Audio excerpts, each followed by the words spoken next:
What's good, everybody? Welcome back to the Cloud Slayer channel. Today we're going to be watching some how good was Bill Russell actually. A lot of people don't know, but this one is non-stop. This is 11K. This is the man, the myth, the legend, the Lord of the Rings himself, Bill Russell. Rest in peace, Bill Russell.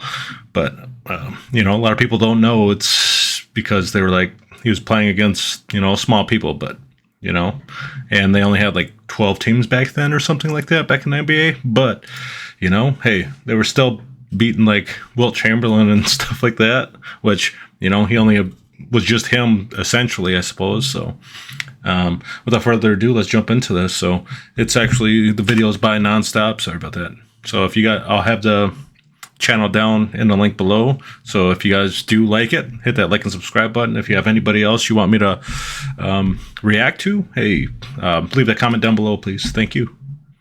Greatest basketball players of all time. The usual suspects are Jordan and LeBron, followed by Kareem, Wilt, Kobe, and others. With 11 NBA championships in 13 years, Bill Russell is widely recognized as the greatest winner in all professional sports. In this video, we'll try to answer the question of how good Bill Russell actually was. Did he really play against poor competition? And how would he fare in today's games? So stay tuned.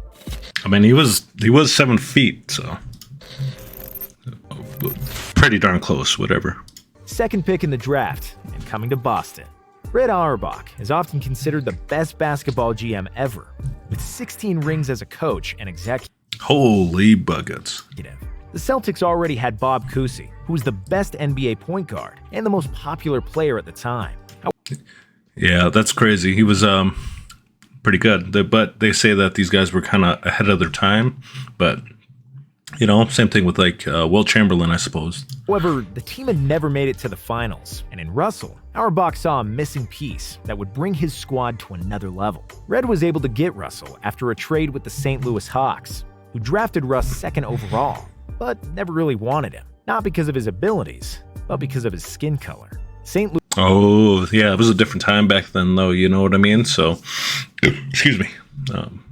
Race was a factor in some teams deciding to go with certain players or not. So, sad truth, it is part of our history, and we've obviously carried on from that. So, beautiful thing. So, Louis was an incredibly racist city at the time, and the team owners knew that it wouldn't sit well with the fan base. Bill came to play there. Once Russell joined the Celtics, it didn't take long for Red to realize that he is coaching the best basketball player in the world. As a rookie, Bill led the league in rebounding and was already its best defensive player. But his teammate Tom Heinsohn won Rookie of the Year award. With 2-star rookies joining Cousy and Bill Sharman, Boston nice putback. Look at there. I think that's Wilt Chamberlain, right? Number 13. Championship team. The Celtics met Bob Pettit and his St. Louis Hawks in the 1957 NBA Finals, and were able to prevail in 7 games.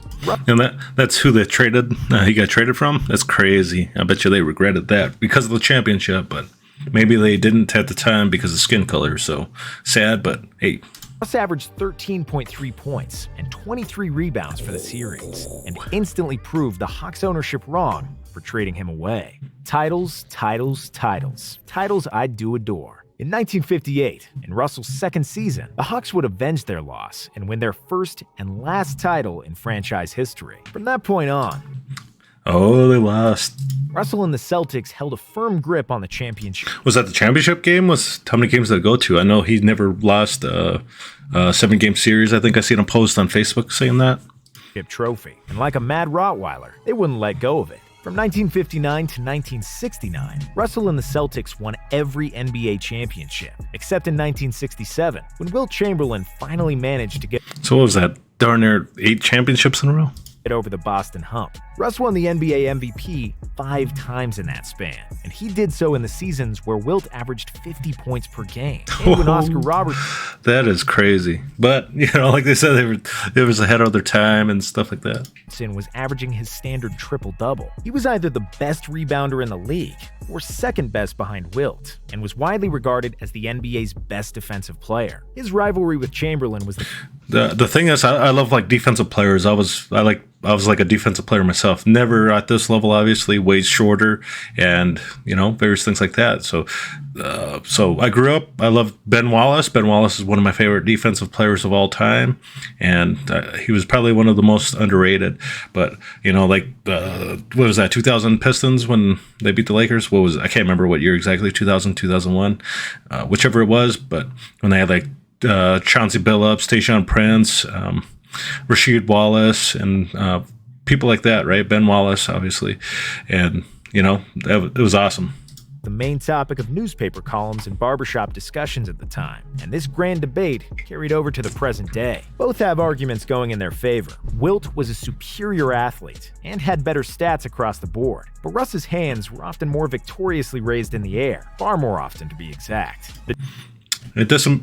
Basketball isn't all about individual talents. It's all about how you make your teammates better. And I remember when they said that Michael Jordan, when he figured that out, that's when they start winning their championships. So, two giants of the game met 8 times in the playoffs, and Russell's teams won 7 of those matchups. There were 4 Game 7s between Bill and Wilt, and all 4 went to Russell, even though all of them were extremely close. But were all of those victories because of Russell, or is it more because the Celtics had a superior team?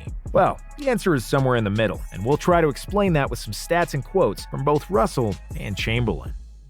Bill Russell changed the way basketball was played. Bill Russell changed the game of basketball forever. In his first varsity game at college, Bill played against a 3-time All-American center and blocked his first 5 he snatch blocked that shit way back then. shots. Russell's coach called a timeout and said, "You can't play defense like that," because he had never seen a shot being blocked before. Basketball was a very horizontal game in the 50s, and Russ was the first player to play it vertically. He was jumping straight up to block shots. He wasn't shooting underhanded alley-oop there. Holy crap. scoop layups, and was the first center to lead the break coast to coast. Bob Cousy was the best NBA point guard in the 50s. First center to lead it coast to coast, man. With him and Russell, He was a track star too, though, back in his college days, wasn't he? I believe I heard him and Wilt Chamberlain, they both did track and field and stuff like that in college, which is crazy for some 7-footers to do. Holy buckets. the Celtics introduced another new thing to the game, the fast break, which they perfected and played better than anybody. On the defensive end, Russell was a true pioneer, and this is where he had the greatest impact on Elgin Baylor, he's one of the greatest of all time too, right? the court. He was the first center who blocked shots, and the first one that played help defense. Extremely mobile at 6'10", Bill would often guard up to 3 players during one possession. Blocks weren't counted in official statistics at the time, but I'm sure both Russell and Chamberlain would rank at the top of the all-time list. I bet you they would have, especially if nobody's seen any defensive players jumping to block people's shots, you know what I mean? That's crazy. It sucks that they didn't get it like all recorded and or able to give them those stats, you know. So, but people would just be like, "Oh, look at that! They just got some easy stats against some little white dudes or some shit like that." So, But they did count them. If you give his stats a superficial glance, you'd say that his career average of 15 points per game, 44% shooting percentage, and 56% from the free throw line are mediocre numbers. However, when Russ came to the league, the average shot percentage was only 38%, so he was actually an above-average offensive player pretty much his whole career. Also, his offense wasn't so much about scoring. It was about passing that set him up. plus they didn't have like secondary lineups like we do nowadays, right? It was more like the first 5 split winning the games, right? Like as opposed to nowadays where your freaking secondary lineup better be able to be just as good as your starting lineup, right? And most times they are. And the most successful teams are have both those. Apart. Even though Wilt led the league in assists one year, Russ was the best passing big of that era. Boston's number 6 is arguably the best outlet passer in the history of the game. Much of the Celtics' game plan was revolved around Bill's supreme rebounding and passing the ball towards the guards for a quick counterattack. And yes, Russell was usually the 4th or 5th best scorer on the Celtics, and has played with 8 other Hall of Famers during his 13 years in Boston. But then again, some of those Hall of Fame nods wouldn't have happened without Russ, who was the brain, the muscle, and the heart of the Celtics. How good would Russell be in today's game? Another often heard argument against Russell is also that he played in league with only 8 teams. Well, to that I say, the same things that worked for him also worked for his opponents. What do you say, 8 teams? I'm going to go back real quick. Sorry, guys. Only 8 teams. Well, to that I say, the same things that worked for him also worked for his opponents. You know, other teams in the league also had only 7 teams to beat, and they could beat every one of them. Yes, it's impossible to dominate like that today, with free agency, salary cap, and frequent player fluctuation. However, that's not Bill Russell's problem. He did what he had to do, went to 12 finals in 13 years, and won 11 of them. It's fair to say that he couldn't have had a better career, and he has deducted titles from many NBA greats, most notably Wilt and Jerry West. That's the logo, isn't he? If you wanted to compare Russ to some of the more recent players, I'll go on a limb and say he wouldn't be the best player in basketball anymore. He would undoubtedly be a good player in any era, but I still think his 230-pound, 6'10 frame wouldn't fare all that well if he came across a 340-pound Shaq in his prime. Yeah, probably not, but, you know, he'd still be able to be pretty dominant. I mean, regardless of, you know, that to get over 20 rebounds a game, you know, that's something special. That's like freaking, you know, Dennis Rodman or any of these guys. You still got to fight for those positions. It doesn't always just happen because you're big, you know. It's good positioning, attacking the weak side for those rebounds, being conscious enough to have that in mind while everything's going on in real time, you know. It's a lot more difficult than a lot of people think it is, and various things like that. So that's the catch-22 and the forever daunting and the forever meaningless task to compare eras. Even though I think centers like Olajuwon, Shaq, and even some power forwards like Duncan and Garnett would dominate the 50s, there is no time machine to translate them to that time, and there is always the other side of the coin. O'Neal and Duncan were wearing cushioned Nikes and Reeboks, while Russell was playing in flat-footed Chuck Taylors. Shaq and Timmy were flying private with a team of doctors, assistant coaches, videographers, and a plethora of other guys who were now employed by an NBA team. When Russell played, he was flying commercial, sports science was not even a thing, and the NBA was barely surviving as a league at the time. And the most important thing is that Shaq and Duncan could learn the game from Russ, while Bill Russell only had Bill Russell if he wanted to learn something. It's always different when you're the first one to do something, to revolutionize something, you know what I mean? But Shaq, even in his time, he kind of revolutionized the game as well. So for different big men, there's an argument. But you can't say what ifs and if they were in those eras or anything like that.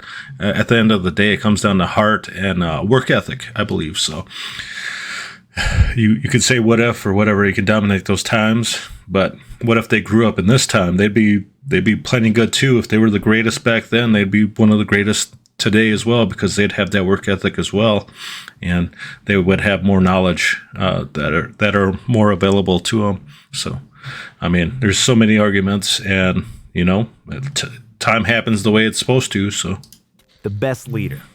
After he was clearly the best player of a team that won the 1955 NCAA title and lost only 1 game in a season, Russ was expecting to get the yearly award for the most outstanding college player. He didn't get it, and the award went to somebody else because that player was white. From that point, yeah, it's fucked up. Different times, man. Point on, outraged and disappointed, Russell swore that he would only care about one stat, the W. The core question he always asked himself was, what can I do to make my team win? He read about Wilt's supremacy, but never wanted to change his game to try to match Wilt's numbers. And because he understood Wilt was a superior individual player, Russell played to his strengths and relied on his teammates. Did he have better teammates than Wilt for most of his career? Yeah, he probably did. But were his teammates better because of Russ? Damn right they were. Chamberlain himself said it best. Wilt Chamberlain on the Celtics wouldn't have been as successful because I was a scorer too. I would have taken the ball out of the hands of Heinsohn, Kusi, and others. Similar to Kobe. Those are interesting facts, you know, like just because you're a great player doesn't mean those great teams would have been as good with you, you know, and we see that with like Russell Westbrook or, you know, certain players of today's era, Carmelo Anthony, they end up going to these other places and we think they're going to be just as good or contribute and make these guys like championship teams and stuff like that, but they don't. They might have differences and they might take away from each other and not be beneficial at all.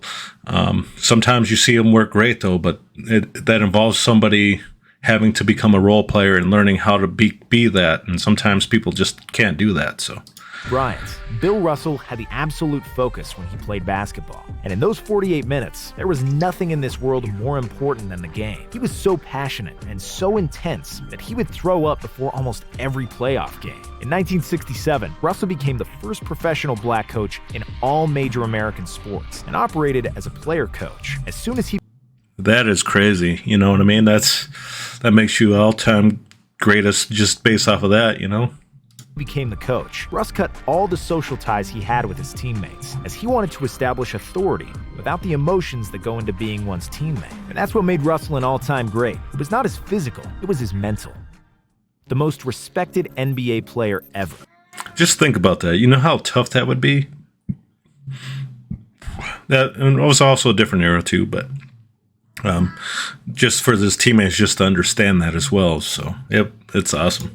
We can't talk about Russell's legacy without mentioning his work off the court. Bill Russell meant a lot for civil rights movements in America. In a racially segregated country, Russell was vocal about what he thought was right. When he didn't get served in a Kentucky restaurant, he and other black Celtics players refused to play in the next day's game, and thus sent a powerful message across the league and the nation. Russell also stood with Ali when he refused to fight in Vietnam, and was in the first row when Dr. King made the "I Have a Dream" speech in Washington. Alongside Oscar Robertson and some other players, Russell organized the first players union and bargained with the NBA, which indebted First Players Union, man. He set a lot of things up for people.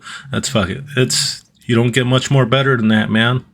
every NBA player coming after them. Bill was an example of how an athlete should behave and speak. He carried himself with immense pride, and yet was very humble and down to earth. For those reasons, his impact on the game of basketball and the NBA is beyond measure, and that's why the great Bill Russell is the most respected basketball player in history.